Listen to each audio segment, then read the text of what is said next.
Wow. I'm literally eating, but this message needs to come out right now. Right now. I was on the train home, right? I was on the train home, and there was this man who, obviously was a little erratic. That's it, just a little erratic, right? He was saying, like, oh my God, like, the city is so horrible and all this. Like, he wants to go back to the dirt, meaning, like, nature and all that. It's killing the environment, all these things, right? Somebody physically assaulted him with a brick. It was a lot, right? And he was kind of standing in between the doors, was stumbling, and there was a woman who was sitting right there, right? He like stumbled a little bit closer to her, and all of a sudden she just started flipping out on him. And he matched energy, because like, duh, he was already kind of like in this like space, right? Not really like words aren't happening right now. What is that? He was in like an erotic state. He wasn't as like even, like his energy was still kind of like bouncing around. So of course it sees something that's like up here. He's gonna bounce up to there, right? And so it was interesting, because then he starts chatting, and like she moved and she sat next to me, and then he sat down where she was sitting, right? Because he was like stumbling a little bit on the train's movement, he wasn't holding on to anything. And so he's like staring and stuff, and he's talking, and I'm gauging everybody in this moment, because it's not just him, it's also everybody else around. Like, how are they reacting to him, And so I was just trying to gauge, because I was like, what's going on, right? And all those judgments come in about like everybody when things like that happen, right? All of those judgments come in. I'm slipping into my beanbag. But yeah, all those judgments come in where you're like, oh, like, is he on something, or all of these things. Like, you just like automatically assume that if somebody's acting a certain type of way, that they fit within a certain subsect of society, and that they do a certain type of thing, And I try my best not to judge people by that, but I still have those assumptions, right? And those judgments, and I understand that. And I'm like, okay, that's cool. That might be telling me something, but I don't need to listen to that. That's not really my business, Because he's still a human being. And he started being like, and I can feel energies too, right? And he was like, I could feel her energy before she even talked to me, right? And he's like staring at me while he's saying this. And I had a mask on, because I still have a little bit of like a cough. So I was like, I'm not gonna do all that on the train, right? And that way they don't get me sick either. No. And yeah, and so he's talking about like, oh, and I could feel your energy too, like very calm, right? And I was like, huh. Because like, to me, that was a surprise, because I was like, I was alert of what was happening. I'm like, yeah, I guess I am calm, But like, to me, I was like, I feel way too alert right now for my own being and how I like to be, But he recognized that I was calm. 333. Was I looking for that one though? A little bit. I saw 328, so then I saw the next one. But, right? I ended up getting off at my stop, and then he got off too, right? And he just wanted to chat. He told me his name. And Jonathan, if you see this is for you. Hi. But yeah, he told me his name, right? He was like, I love you. I was like, I love you too. I feel like love, he was talking about this too. Like, love is like the most important thing, right? Love is the most important thing, right? And I believe in God. I believe in God in the way that I believe in love, right? Love and God are the same thing. And not this, before you do all that, not this like, oh my God, I love you, like all the stuff in the media. I mean, unconditional love, right? That love that envelops your entire spirit, that one, that's God. And so it was interesting, and I gave him a hug and stuff, and I was like, oh, I don't want you, he like got off at the wrong stop, so he had to like turn back around. So I was like, I don't want you to 444, I don't want you to miss your stop. So he got back on the train, and I gave him a hug, and he was like, oh, I love you. I'm like, I love you too. He was like, I love you. I'm like, I love you too. Because when somebody's acting like that, right, how many times do you think they hear that a day? And I hear that all the time. Every time I get off the phone with my dad, I say I love you. And he says it too, right? With a lot of my family, honestly. That's how we hang up the phone. That's just like a standard thing. And so, like, to me, I probably could get more I love yous in one day than this man has heard in a week based on what he was talking about. And that's me also making an assumption, right? But he's saying people are mean and they're not nice and nobody's treating him well and why isn't anybody friendly? And so I was like, I'm a friendly person. You got off at my stop. I'll be friendly. You know, that's cool. And he wanted my number. And I was like, I don't want you to miss your train, because the train literally pulled up at that exact moment. He's like, I'd miss it. I'm like, that's okay, because it's cold. It's like an outside platform. It's cold. And there's a bus that I usually take back, but something in me was just like, nah, I gotta like chill. I gotta move. I can't just stay 555. So I was walking, right? And this is more anecdotal, but I'm hoping there's some lessons in the anecdote, but it's getting to the message, like the true message of what I wanted to say. But this is just, I need to give you the context on how I got to it, because that is also important. And so it was interesting because I was like, nah, I gotta do this, right? And so, I mean, when you understand energies and stuff like that, like, you know, like when you touch somebody, you can like take in some of their energy. And so I was doing a little Reiki just to like kind of cleanse or whatever, and I was walking. And that's also why I was like, I can't sit on the bus, because the way that I felt like when I like kind of like soaked in some of his energy because we hugged, I was like, yeah, I can't be doing all that, you know? So I was like, okay, I gotta move around. And so I was like, I'm just gonna walk home. It's like, what, a 20-minute walk? That's fine, whatever. So instead of getting a bus, I walked. And there's this church and the lights were on. And you see this? It's dark out. The lights were on. It was like, huh. And so I went just to peek for a little bit, just to see. You know, I was like, let me peer in the window, like a little peeping Tom. That's such a bad reference, but yeah. And they were doing a service, and I was like, oh, that's cool. And then I was like, okay. And then I read there was a little paper, and it said 7 p.m. Spanish, and I was like, oh, okay. And like, that's cool. And I was like, cool, I know why the lights are on. And that was it. I was gonna turn around, and I went down the stairs, and Spirit told me, turn your ass back around. I was like, okay. I don't really want to go into somebody's random church service, but okay. And so I went in there, still had my mask on and all that too, and I'm bundled up like crazy.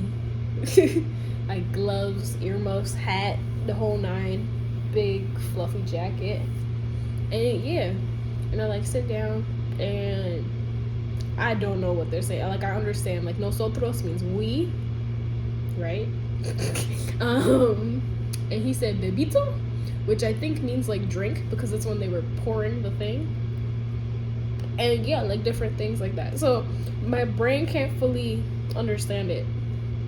There is also like a different accent to say amen, apparently, like in Spanish, because like the way that you pronounce the vowels is different slightly. So that was interesting. And like, I don't really go to church like that, and like I've been trying in different ways and whatever, just to like see.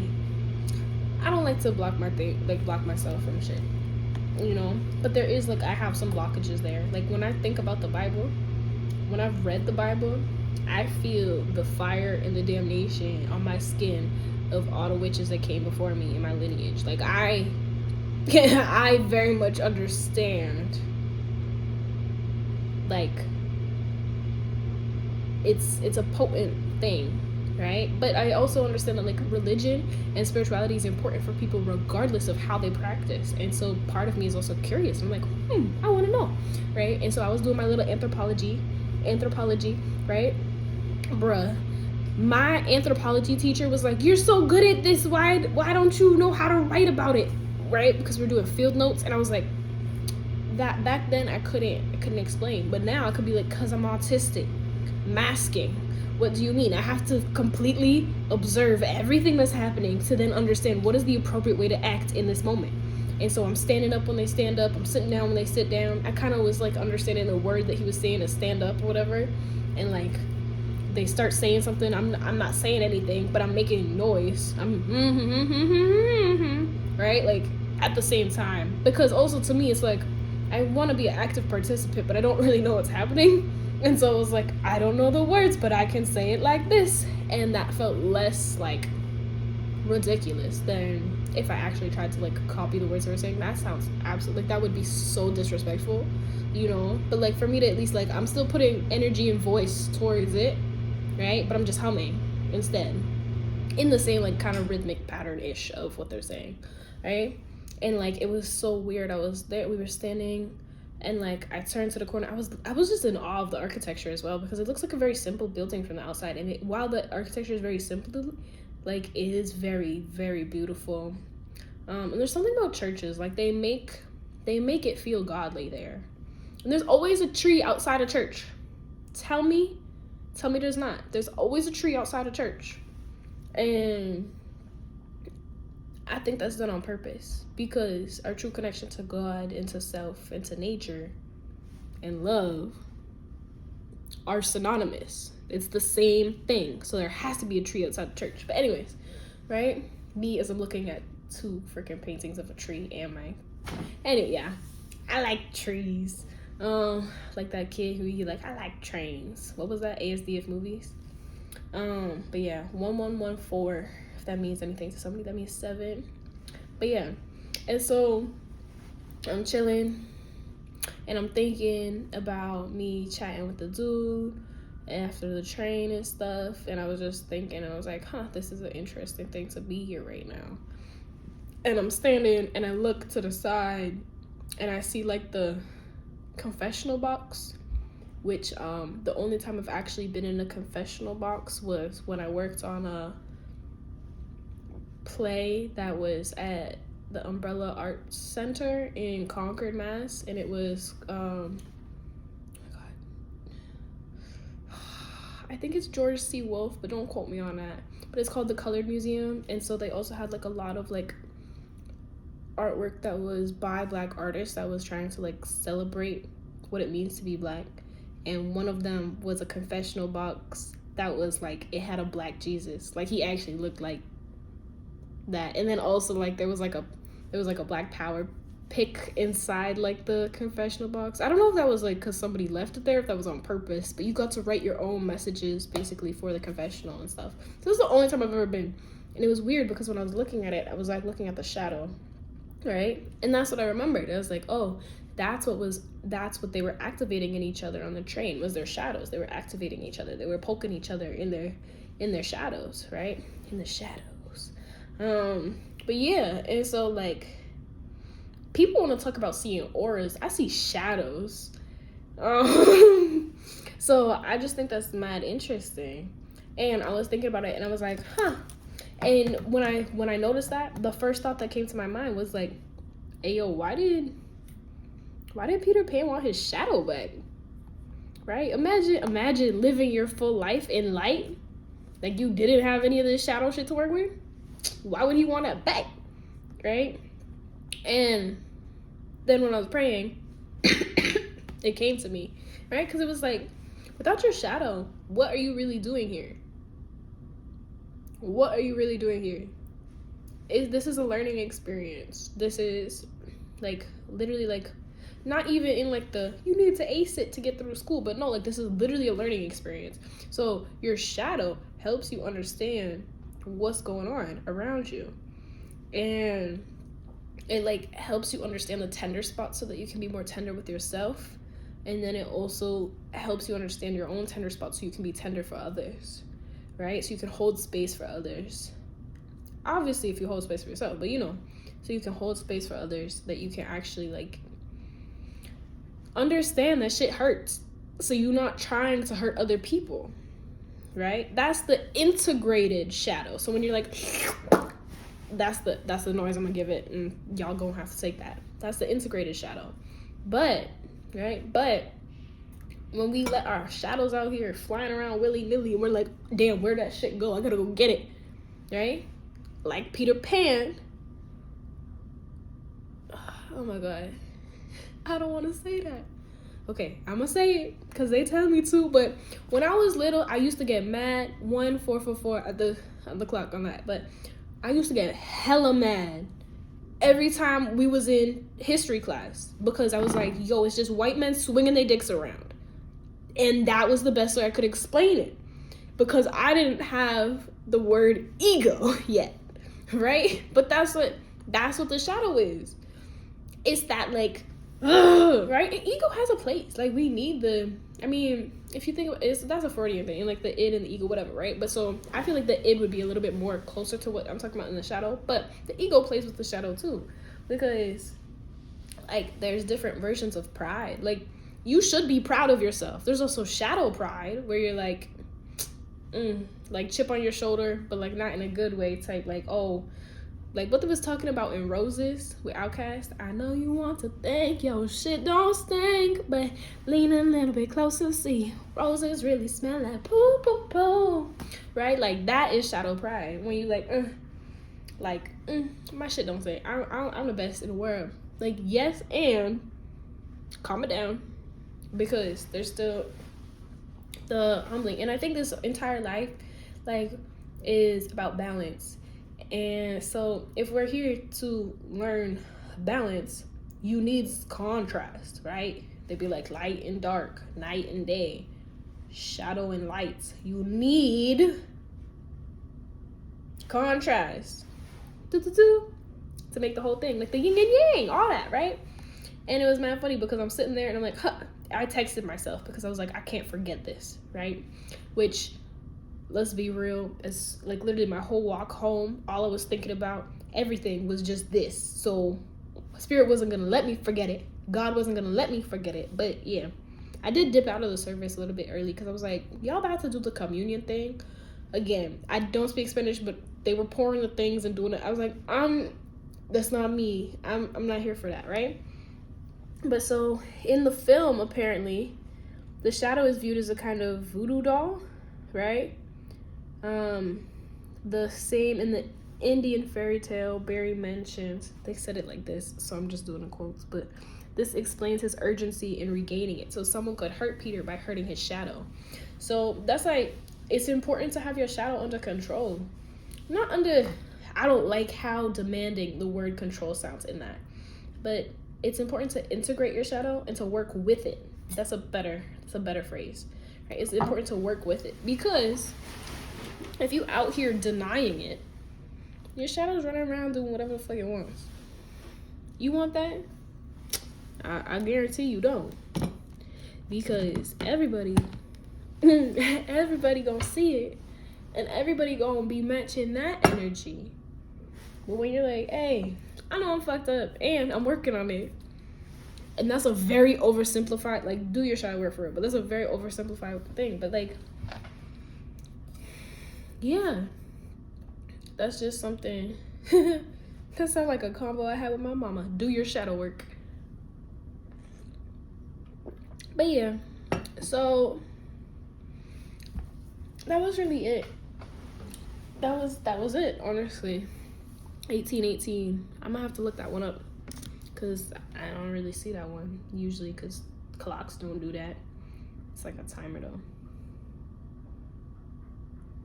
What does 1818 mean? And it's 8 p.m. right now. 1818.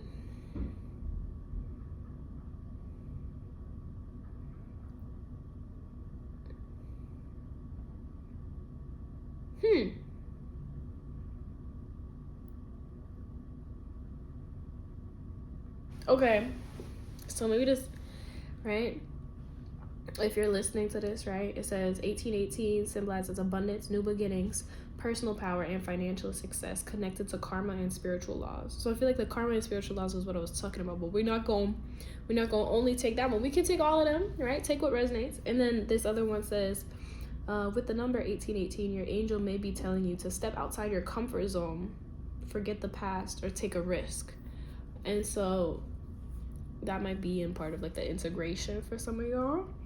Yourself repeatedly encountering the angel number 1818. So this is like if it's a repeat offense. That's not the word, but encounter. Yeah. Damn. That sounds very punitive. A repeat offense. But it's a clear message from your angels that you are on the right path towards realizing your dreams. Right? It carries an overwhelmingly positive energy, guiding us towards success, prosperity, and fulfillment. and your guardians are always by your side, right? And that's one thing. Like, the intuition be crazy, y'all. The intuition be crazy. It's important to listen to it. It's important to listen to it, because I wouldn't have had this message if I didn't. And I mean, I saw that man and I was like, he's chill, he's cool. A little hurt probably, but I didn't. He seemed harmless to me, you know. She was all like, because he got close to her. She probably got some other things going on. Her energy felt a little different too. So, right? But like, to me, I'm like, that's whatever. Shrug it off. I just was trying to make sure, because I was like, I don't want to be caught in the crosshairs or nothing. And I don't know how nobody else gonna react to him. And the thing is that I would have defended. Like, I would have defended this random man that I don't know. If somebody decided to like do something to him, the same way that I would have defended the woman too. Like, I don't really believe in like unnecessarily violent acts, and so to me it would just be like, I would be there to try and make sure that everybody ends up okay, you know. That's my only thing. Like, I don't want to get in the way of nobody's path, nobody's nothing, right? But that was a reminder for myself. So thank you, Spirit, for that. That's why I'm still talking. Yeah, that's why I'm still talking. But yeah, it's not my job to get in the way of nobody. But at the same time, if I can help you out a little bit while you're here, and if I can make sure that you straight, that's my job. That's my job. 22, as I said that. That's my job. And I am 22. Yeah, that's really what it is.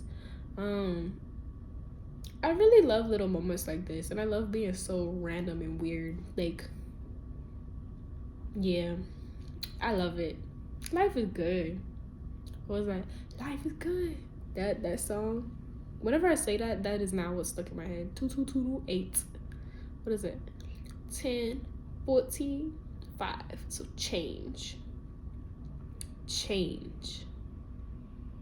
Spare change. No, but yo, that'd be mad funny. Okay, now I'm just chatting, but like, imagine if somebody was like, spare change, but they don't want like your coins, they just want you to help them change something. Like, spare change, can you help me change my locks? That'd be bad random. But like, I don't know, like, spare, what are other ways that people use the word change? Why is that my thinking face? I felt it and then I didn't even see it, but I was like, whoa, that's my thinking face. That's mad funny. But yeah, these are the thoughts that go through my head. There's also 4 other tracks happening right now, so this was just the one that was the loudest. But yeah, I hope y'all enjoyed this. Maybe I'll do more of these. It depends on if it's needed, if I feel called to it. I don't feel obligated, I feel called. So I felt called to do this, right? Hopefully this helps somebody somewhere. I know it helped me right now, so that's it. That's number 1. Oh, and let me show you at the end of the video. I'm gonna add it. Let me show you what it said on the floor right as I walked into this church. Actually, no bullshit. Why don't I just do it on this instead of trying to edit it that way? Oh, my dad texted me. What he said? Well, I'll show you this first. It says, oh my God, is it backwards? Come in and rest. You know how much my buddy had been telling me I need to rest? Oh my Lord. Lordy. I need rest. But yeah, so that was just mad funny. I was like, okay. I saw that on the way out, not on the way in. I was like, thank y'all. It did feel very restful. And honestly, he just went to the gym. That's all my dad said. I'm good. Just leaving the gym now. Yeah. What was I saying? Oh, I didn't see that on the way in, but I just saw it. And like the synchronicities be hitting. I've been wanting to get back into the gym, but Shadi needs rest and recuperation. But yes, I love you, and I will talk to you soon. Mwah.